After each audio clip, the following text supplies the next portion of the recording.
Welcome, Steve, to the Wholesome Crypto Podcast. Thank you so much for joining me today. Thanks for having me, Rudy. Of course. Excited to be here on Wholesome Crypto. I love the name. Thank you. And I love the name of what you're working on, Hashchat.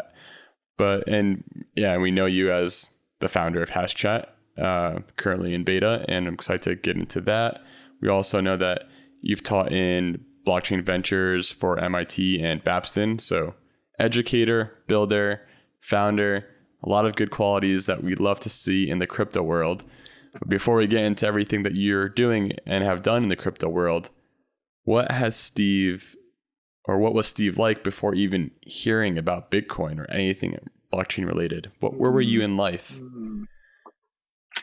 So my whole career has basically been around technology innovation. So I've always been trying to pull technology out of university labs or out of any kind of research thing and figuring out where the really interesting radical components of the technology is, and then how you can put that into a market. Mm-hmm. So in the classic world of business sense, people talk about, what's it called? Incremental innovation. So like some technology innovation that kind of moves the thing forward. Could be like lower cost or something. That's all fine. But I was really more interested in radical innovation, like crazy new ideas, and then how can you commercialize them? And typically the path to do that is to do what's called market push, where you're trying to find throw it at the market and try and find a solution. And that's always harder. It's a lot harder. And in fact, there's a ton of challenges in that space, but that's just more exciting. And so when I came into crypto, I was like, wait a minute, this is really a radical transformation in the whole financial system. This is fantastic. It is. This is really cool. There's a lot to be dug into here. So yeah. So then that's good that you're always interested in tech. And then how did you even first hear about Bitcoin then? Was it just online forums, Reddit, or did you have some friend who's like, Steve, this is going to change the world, man. You got to look into this. I went to a conference, I think in like 2015, but it was just a straight up fintech conference. And somebody was like chatting about, oh, you got to check out this blockchain thing. Oh, it's so cool. Oh, this thing called smart contracts. And I was like, smart contracts, and I have enough of a programming background to know that it's probably not all that smart, right? It's probably just like a sort of a straight thing. And it wasn't until a few months later that somebody's like, no, don't think of it as smart contracts. Think of it as programmable money.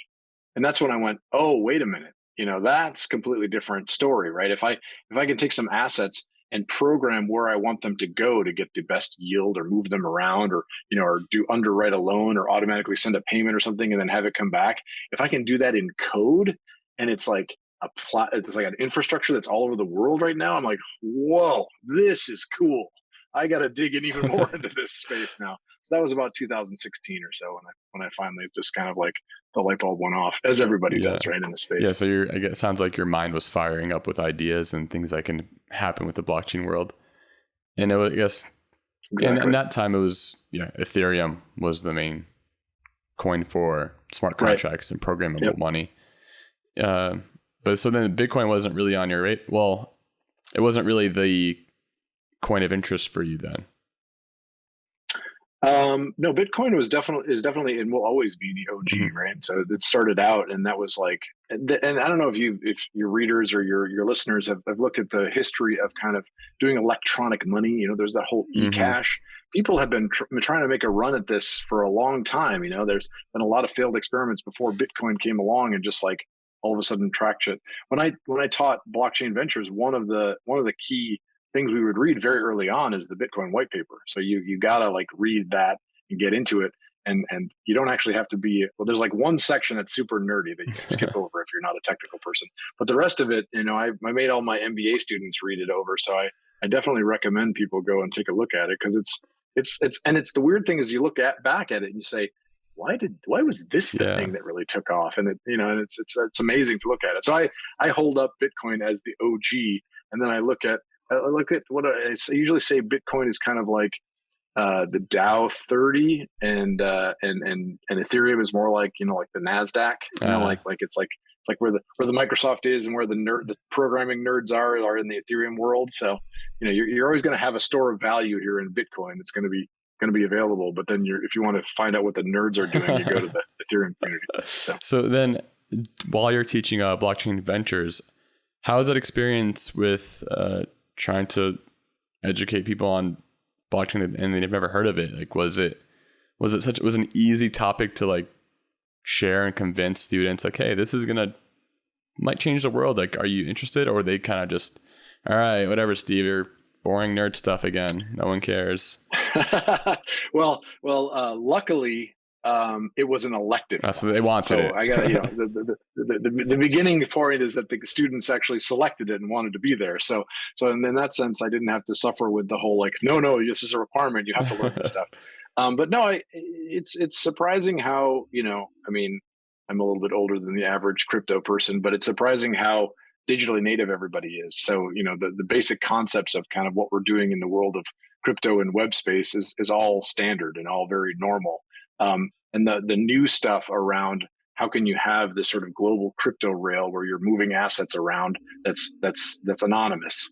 Like, that's the hard part to understand, right? The rest of it about like, how do you get online? How does the internet work? That's like done years ago, right? And it's everywhere. So that's not all that hard. So nice. Yeah. So yeah, and I guess the answer is that most of the students were totally fine with getting it. And most of my reviews were pretty good on all classes. So. RateMyProfessor.com. Yeah, right. I don't think I'm on there, but you're always on there. Everyone's on there. Okay. So, and then at this point, when did you start deciding, you're educating, you're teaching, you're learning. When did you start to decide to actually go into build mode or have a project that you wanted to try out? And what was the first project that you wanted to build? So, oh man, I have so many projects that I want to build. Actually, so way back, my background actually goes, is in software even before, earlier days of cryptography when things like pretty good privacy was around, when it was first starting and RSA security and those things. And back then when we were trying to launch that, the hard part was how do you get the keys in the hands of the people, and how do you educate them on how to use keys and how to protect their email? And that's what it was all about.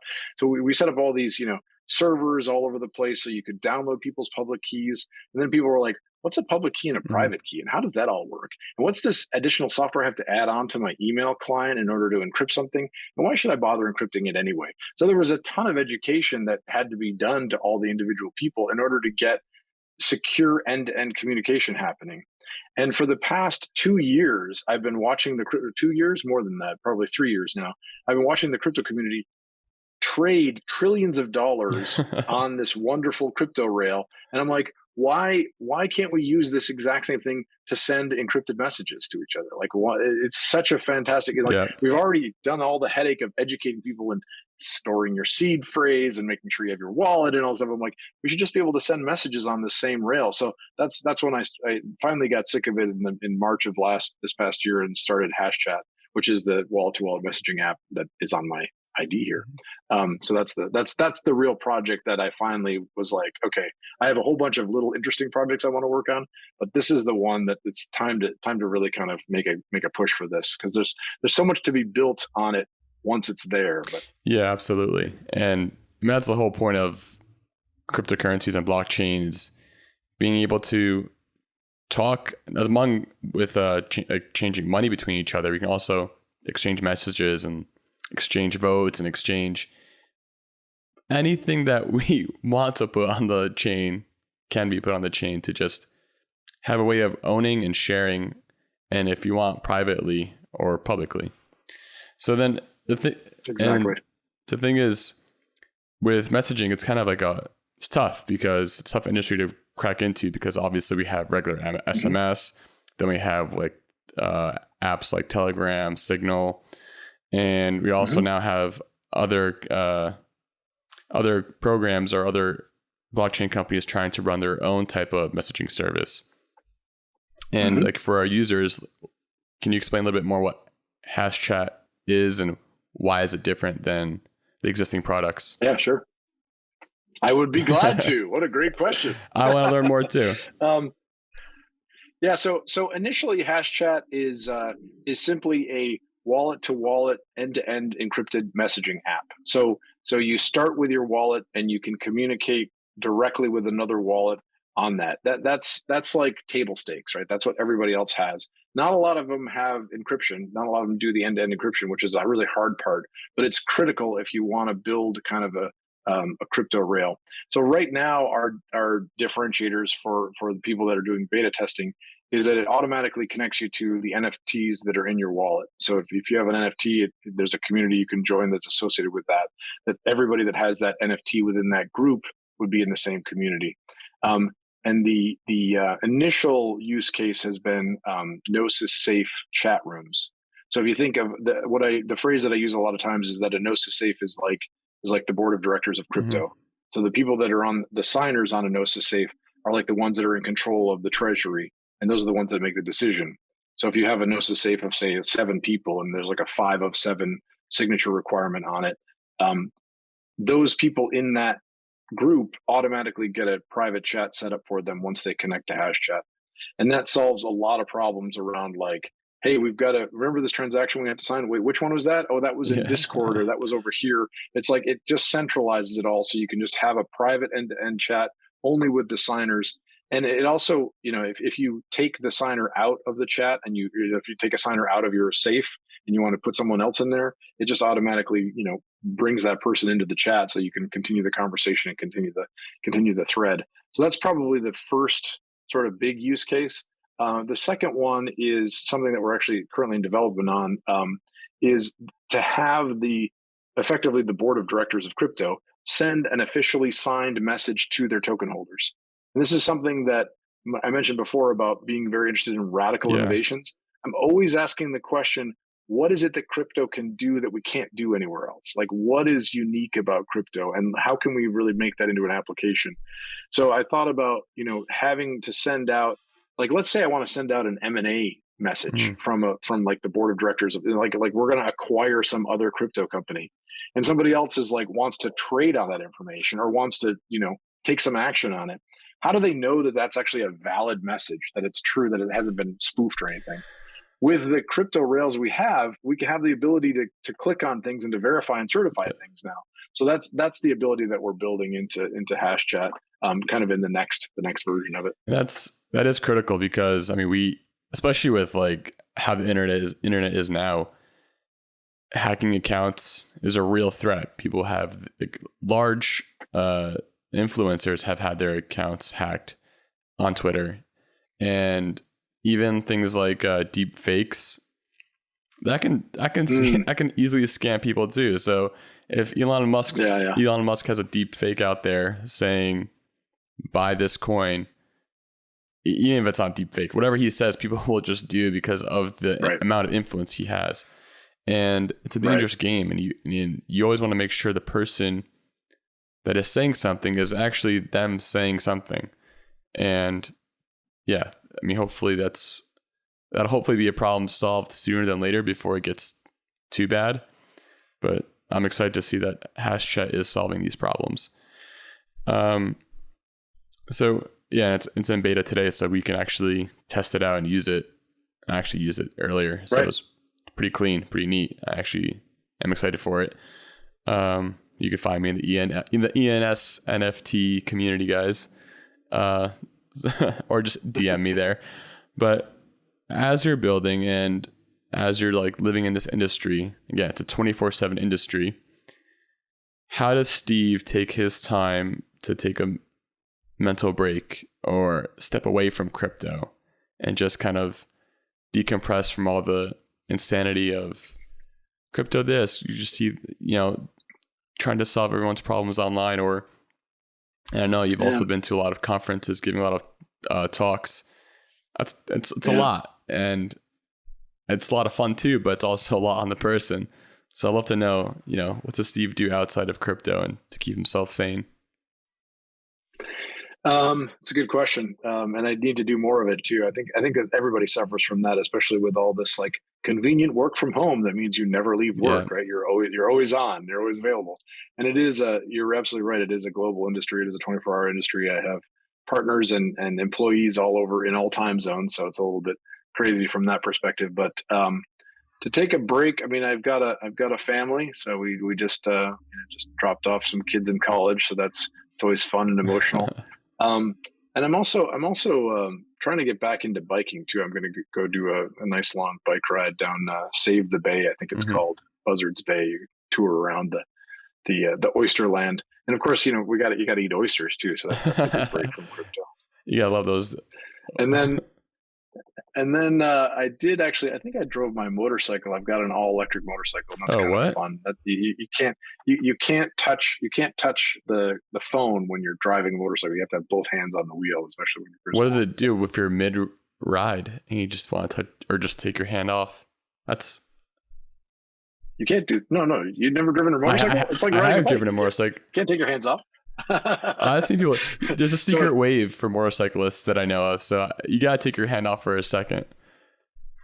yeah, you can take your left hand off, but it's not like you can look at a Oh phone and no. like text or anything while you're doing it. So you got to be off crypto completely when you're doing Uh, that. Was that me? wow. I So yeah, no. So driving, and then I guess my biggest hobby that I haven't really done much recently of that I just picked up is paragliding. So when you get a parachute and you lift it open and you get it open and over your head, and then you jump off a mountain and fly down. do they have that around That's here, fun. the Massachusetts area? Yeah, mostly up in Vermont. You got to drive up to Vermont to go do it, but you can do it in Wellfleet off the dunes. That's There's some awesome. dune flying you can do there because the wind comes off the ocean and goes straight up, and you can just kind of fly along the ridge there. That's cool. And I think there's some other places nearby, and we actually practice near here. We just do some ground handling technique locally, so that's fun. That definitely is. You're away from crypto at that point, right? If you're flying up in the air and you got a parachute over your head, there's not a lot of crypto time No, to spend I up mean I've there. been So. skydiving once, and that was definitely like a Oh yeah, surreal moment where nothing else matters, and you're just like enjoying seeing the Earth coming closer for some reason, and then yeah, it's was it 3,000 feet? How high did I you think it jump was up? 13,000. No, was Wow, it? it's a big jump. Was it your first jump? Yeah, Nice. Was it a dual or was it it was single? tandem. It was dual. Ripcord? Yeah, Oh, it was yeah, stand up. Okay, yeah, it could have been 3,000. Probably yeah. was. Yeah, There's no way that's a I'm going nice off jump. of myself as my first jump. Like I have no idea what I'm doing. Oh man. That's awesome. That's actually pretty awesome hobbies. Hopefully one day we can test out paragliding together. Never been. Yes, we should. We should. Got to come out. I also do it in Southern California too. That's where I'm training. So Nice. it's good. So then, I mean, that's good. It's important to always keep your own hobbies intact and doing your own thing and having time for Steve. But also in this industry, there's a lot of chaos that happens. And I'd love to also know, what is your crypto pet peeve? Oh, how much time? How much time do we We have? got plenty Oh, of time. jeez. Actually, I've already told a lot of people this pet peeve, so I'll tell you as well. Just the naming. I mean, why name something? Why don't you just call something a unique digital asset, right? If I just say unique digital asset, you know what I'm talking about. I don't have to describe it anymore. You could be a normal person on the street. I can say unique digital asset. Instead, I have to say NFT. What's NFT? Non-fungible token. Well, what does a non-fungible token mean? Well, it means that it's not fungible. It means it's unique. It's one of a kind. Okay, what's a token? Oh, well, it's a digital asset. It's like, why do I have to say all that stuff? And I could have just said unique digital asset right from the beginning, right? And like, why do we call it a DAO? Why do we call it like an electronic boardroom? Like, why do we have to call it a DAO? Like, so anyways, that's my pet We peeve is love that we have this acronyms, way of don't we? coming up with, yeah, we love acronyms, and it's like, but it's non-inclusive, right? It's like oh, you don't know what an NFT is? Oh, well, you're not in the crypto space then. Okay, you're not cool or whatever. So I don't know. I want to be welcoming to everybody and kind of explain. That's one of the reasons why I enjoy teaching, because I really want to bring people into the world of crypto. So I think it's fantastic, and water's warm. Come on in, jump in. But that's also the thing I love about crypto is that it forced me to learn a lot about not just acronyms, but governmental structures and policies, economic structures, different, just like how, also like game theory, like social economic, and it's just like, I never thought to think this deep into how money works and how people use money and what gets people excited to use money, and also what gets people excited to work together. It's hard to imagine a scenario where I really can't think of anything else. It's like gets people so worked up in the same fashion and trying to accomplish the same mission. Now we're kind of like fractionalizing with all these different blockchains. That's like the human side of crypto, is that, yeah, there's Bitcoin, there's Ethereum, the two biggest blockchains that are doing amazing things, but then not everyone can agree on what chain to use and what's better, or try to at least make one of them the best. It's like a fight for it, and everyone has the same end goal. If you just go to any blockchain enthusiast and ask, oh, what's your biggest priorities? Decentralization, security, and what's the third one? Scalability. And it's like, okay, it's like, great. Which blockchain are you trying to do? And it's like, oh, I'm on Solana. Oh, I'm on Ethereum. Oh, Bitcoin or Cardano. I'm like, you guys are all trying to do the same thing, but not really working together on solving it. So it's like a mind-blowing thing to me. Like, we have the internet, so we solve that, but I don't know, hopefully we'll get that solved. That's my pet peeve. So no, that's a good one. I can't resist. I have to chime in here. So my background is I'm an engineer undergraduate, and then I have an MBA. So I have this this desire to build and fix problems, but then I also like want to understand what the customer cares about, and want to like manage people and organize people. And the biggest thing that you learn in engineering is like how to fix problems and how things work, right? But you almost always are doing that on an individual basis.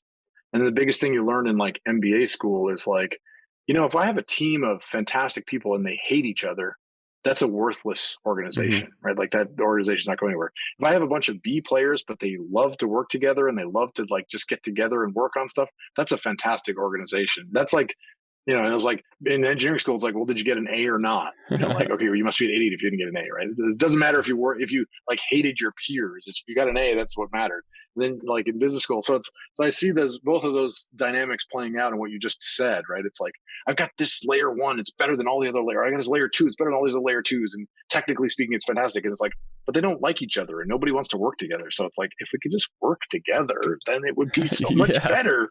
But the human nature of competitiveness and egos and stuff kind of prevents you from doing all that stuff. But we'll figure it out. Exactly, and that reminds me of when I was interviewing Paul Brody.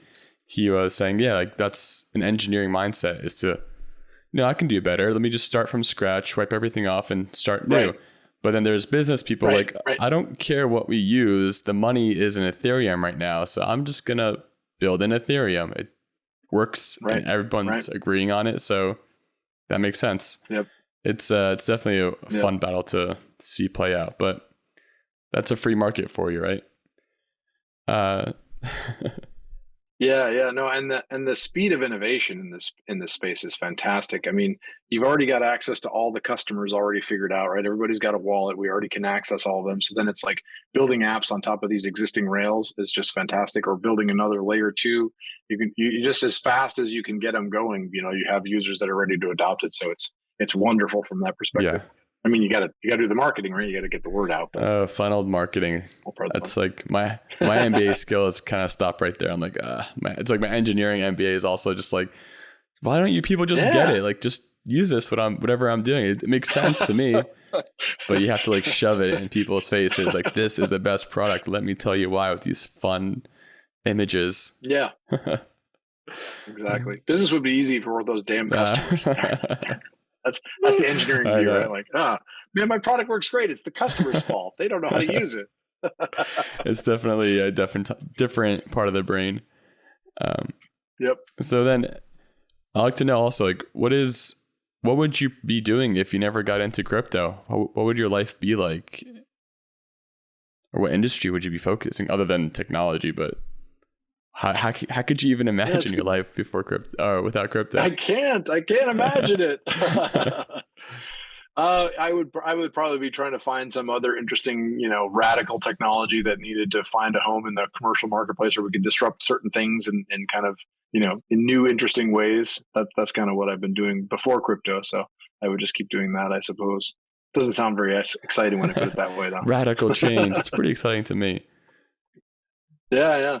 Yeah, and it's interesting. The example I like to use, one of my favorite examples is, like, wouldn't it be great if everybody could be their own brokerage? Like, if you've done any kind of Wall Street Hmm. trading, you know that the brokerage makes a ton of money, and it's like, hey, cool, I want to be a brokerage, like, and just take trades from other people and make trades happen. It's like, oh, sure, okay, you want to be a brokerage? Start with $100 million, and then spend like 5 years getting licensed and stuff, and then maybe you can have your first trade. And it's like, well, if they just had something called Uniswap where I could just post my tradable pairs and I could be the house, I'm like, this is what I'm here for, right? Like, the guys at Uniswap are just geniuses. Like, how can you create a decentralized brokerage where I can just post some trading pairs and allow some things to be traded? I'm like, this is fantastic. I love, this is like one of those things that crypto can do that you can't do anywhere Exactly. else. So that I love that example of radical innovation being deployed. So, Yeah. and of course, there's been innovations on top of that, right? It was like that was the starting point, and then people have improved on that over the years. And it's pretty amazing to have that idea is like, yeah, during the ICO phase, there was a lot of different new cryptocurrencies coming out, different tokens, different projects. And the only way you can really buy and sell and trade was with like centralized exchanges. There was very few early start of DeFi back then, like in 2017. And now it's like, Mhm. you're almost like, that's what's like, guys, you're allowed to make your own token and see where it goes. And then if someone wants to swap it for something else, it's right there for you in DeFi, and you don't have to necessarily, it starts to learn how to create its own value versus trying to create the value to the dollar. It's more like value to the Ethereum token rather than the USD or whatever other currency they use. But it's fun. It's like fun to watch that happen. So yeah, as you're working on these projects and you're working on Hashchat, I also want to know, what else do you have in line that you're excited for in the crypto industry? And also, is there anything that is causing any interest that you might want to build out? I have two answers for that. One is kind of the future of Hashchat. So I mentioned some of the the sort of starting points that we're on. But the thing that gets me excited about wallet to wallet messaging, where you have cryptographically strong endpoints in your messaging, means that I can have a very strong cryptographic messaging stream between two parties, which also means I can build very interesting documents that are cryptographically secured between two nodes or several nodes, which means that I can start to build out what I like to call zero knowledge documents. So you can have not documents that sit on the blockchain that establish kind of facts of certain things and establish a time period, a time frame. One of the things I think that's greatly overlooked in the world of blockchain is that this is laying out a timeline that's certified by 10,000 nodes across the world at every point in time. Every time a block is written, that's like certified by everybody, and there's a timestamp associated with that. So if you have an event that happened in time, there's nobody can mess with that, right? It's an immutable timeline, you could think of it as, right? I mean, we all talk about it as changing money, but I'm like, we can hold events in time here, and that can't be changed, right? That can't be messed around with. So if you add those two together, like, I've got a crypto rail with all this nice documentation, and then I've got time events, then all I need are facts to add into that, and I can build out zero knowledge documentation, which means I can do something like, if I have a redacted document, and luckily, because of some of the shit show that's going on right now, everybody knows what a redacted document is. But if I held up a redacted document and I said, I can prove to you that I know what's behind these black lines, but I'm not going to tell you what they are, right? That's a zero knowledge application of a real document. Now, I need to have an infrastructure in place before I can have that real document and have validity behind any of those things. Most of the zero knowledge applications you hear about right now is like, Alice knows the cube root of P. And I'm like, I don't care what the cube root of P is. Give me real life This is not examples. very interesting application for me. I'm like, I want a redacted document. So that's the future of Hashchat, and that's what we're building out on. But we've got to have kind of the baseline rails first. The other thing that I'm working on is the MIT Bitcoin Expo and Sloan Blockchain are going to have a joint event. Three events. There are three classes that I took from the 14 lectures that I gave at MIT around and Babson around blockchain ventures, condensed in kind of the top three. And the first class is simply intro to blockchain and set up your wallet and get an address on the blockchain and, get some tokens and figure out how to do that stuff. The second class is set up a DAO, or an electronic business, if you will, and mint a token. So you actually have a business, you have a treasury, you have a token. It's all cryptographically and secured, and it's online. And the third class is, okay, now I have a token, I have a business, I have a treasury. Now I want to issue it to trade, and I want to launch it and trade the token and figure out how the whole trading process works for my own token, for my own business. So it's kind of like going from soup to nuts, from not knowing anything about crypto, kind of being up and running with your own business and your own token. And we do it all on a test network, so it's not all done. But we're going to do this. We're going to do this class September 13th, 20th, and 27th at MIT. And I think the MIT Bitcoin Club and the Sloan Club are going to have some promotion on that. Nice. So I'm pretty excited about that. So finally get to condense all my stuff down into three nice, quick and easy classes. I'm excited for you guys. You should give them all a POAP too for attending. That'd be kind of fun. Oh yeah, 100% POAP, and then they can jump on Hashchat and get the POAP, and then they can join the community in the Hashchat community. Yes, we'll absolutely do that. It's a great idea. It's a great idea, Rudy. I'm glad you had it. Yeah, it's online. I'm sure you didn't think of it before. No, actually, we were thinking about NFTs, but POAPs would be a lot easier actually. So we'll do that. Free for now. Yeah, true. That's really exciting, and teaching is.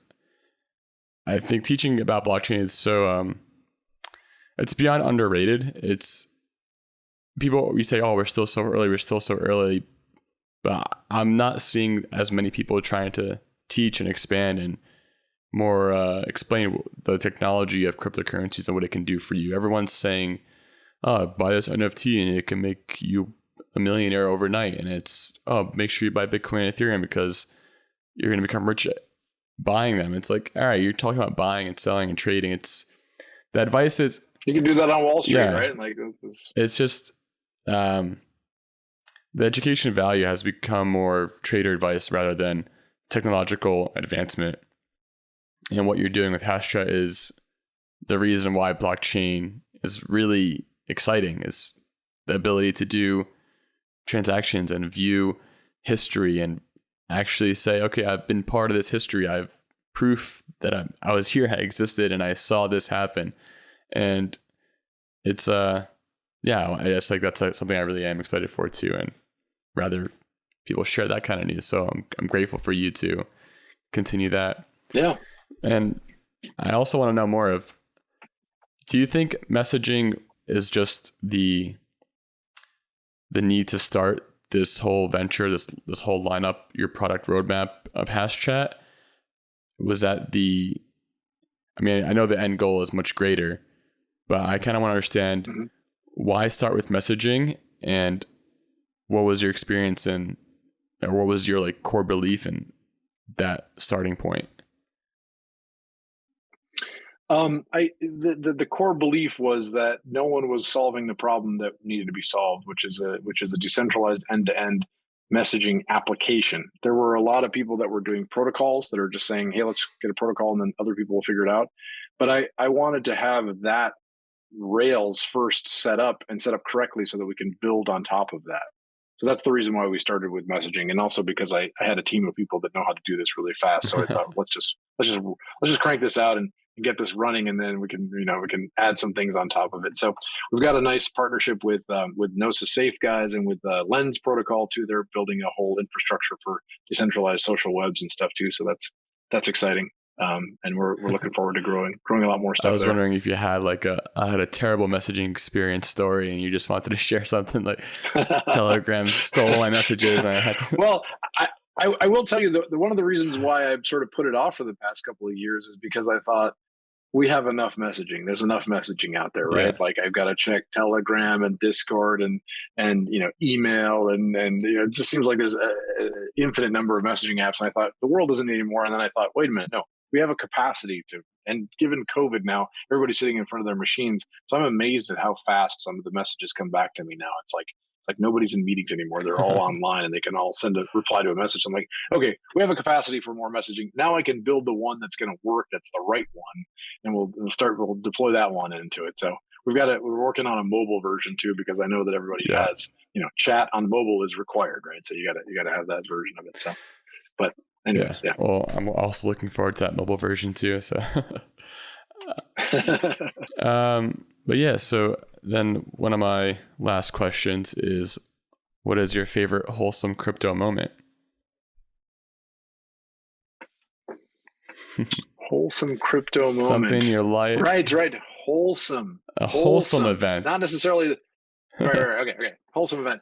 So I'm actually one of the, I guess, hatchlings with the Trusted Seed program, which is part of the Common Stack and the Token Engineering Commons group. And these are a group of people that are trying to lay if you think of software as infrastructure, which is kind of it's a weird leap, right? Because you think software is pretty immutable, so you think it'll go and change or whatever. But if you think about building base sort of rails and base kind of financial infrastructure as building like a bridge, like infrastructure, or or making a field more arable, right? Then all of a sudden you can take software and kind of build it so you can build better communities. And the team at the Token Engineering Commons are kind of figuring out how to do the education and how to do the token engineering to kind of bring crypto more broadly out into the world, and not just kind of doing DeFi and doing trading and stuff, but bring it to the rest of the community. So that's they've been working for a while, and they're going to continue to work for a long time, but they're doing some great work.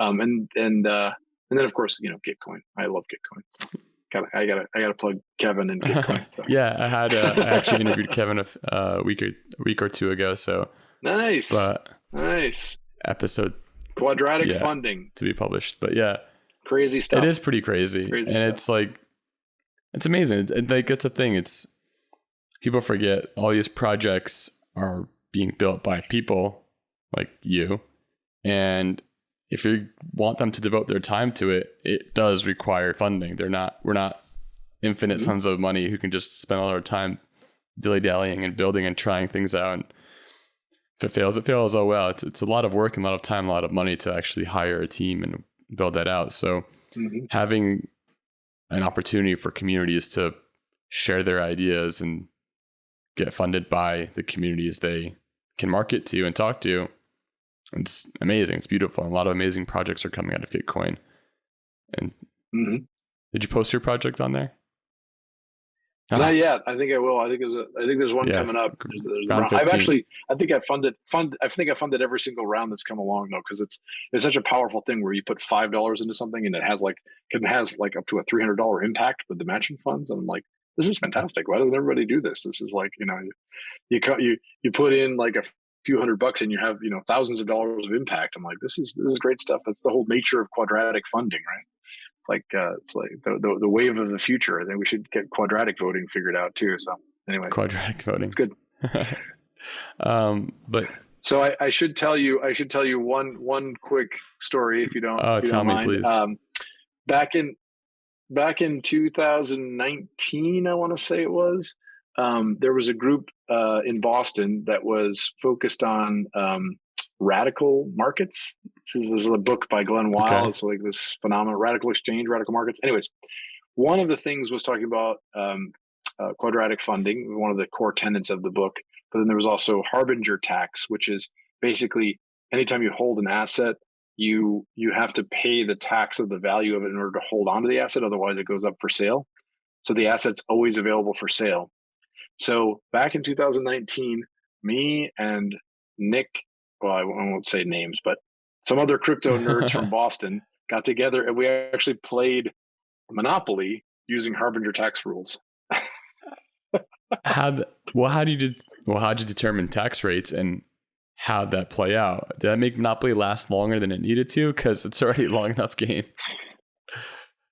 Yeah, no, I mean, we only had a couple hours at night, but it was like we were playing it. And I actually, there's a tweet out there somewhere, I'm happy to send it to you, that has a picture of us playing Monopoly with this harbinger tax rules on it. And I think I want to post the like price of Ethereum. It was like $190 at the time. So clearly we weren't exactly like excited about like woohoo, it's Ethereum's going crazy. But no, it lasted a little bit longer, but we were mostly trying to figure out the rules, because every time a turn happens, I think there was like a standard 10% tax. So you had to pay 10% on whatever property you had, but somebody could offer to bid on your property and you had to come up with the 10% of the tax amount of that in order to hold on to it. So that was kind of the game. Like every single round, your properties were always for sale instead of Monopoly, which is like Uh, you got to wait till you land on it before you can buy it, right? So, but I guess it was a lot faster actually. yeah. Now that I think about it, it was a lot faster because you can buy it any single time, right? So people had a strategy to figure out how to like accumulate more properties. Also drains your money in your bank, so it's nice. You can't be that. Oh, some Yeah, people, but if you're not careful. that's a fun way to play. I haven't played that game in forever. Now I'm all about Monopoly Deal. The card game Monopoly. Oh, I don't know. It's fun. It's quick. Oh. I'll bring it to next. Yeah, that's what Monopoly needed. Just make it faster, and then people will play it, right? Instead of this whole like, oh, wait, are we still playing that game? Is that still Someone gets upset, flips the table. Well, that's always fun. Thank you, Steve, so much for being on the show today. I love what you're working on. I love that you're also not just building, but teaching and really trying to make the blockchain community grow locally and globally. I'm excited to continue meeting up in our Boston DAO meetups, and yeah, thank you again. And sharing some oysters. Don't forget crypto oysters. You gotta have those. Well, thank you so much for having me, Rudy. This has been fantastic. Enjoyed chatting with you, and hopefully we'll chat with some more people in the world of wholesome crypto. So I love the name. I've grown to love the name. Thank you. See you, everyone.